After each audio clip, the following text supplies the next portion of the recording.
30 men tried. The voice rasped, low and dry as desert wind, and 30 men failed. The corral boards rattled under the stallion's fury. Dust spun into the air, a storm rising from the ground. The beast, black as midnight, eyes burning like coals, struck the earth with hooves that thundered.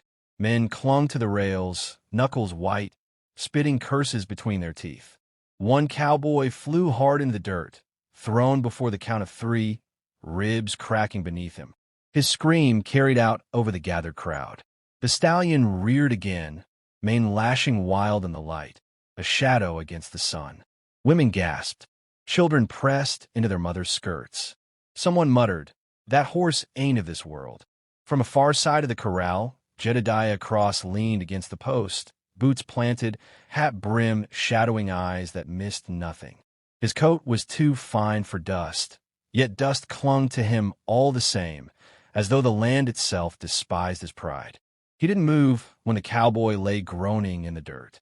He just spat a thin line into the dust and said flat and cold, "Another one failed." A silence followed, heavy and sharp.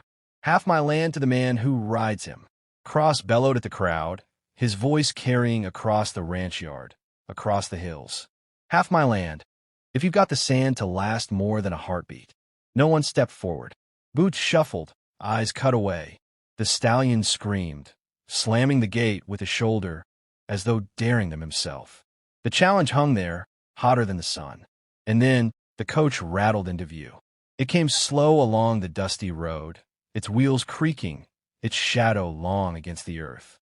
Horses pulling it looked tired, but the coach itself carried an air of finality, like a coffin on wheels.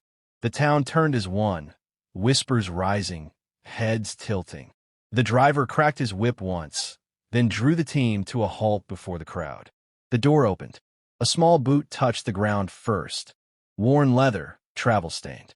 Then a hem of plain gray fabric brushed the dust. A figure stepped down into the sun, pale against the heat, steady in her movements.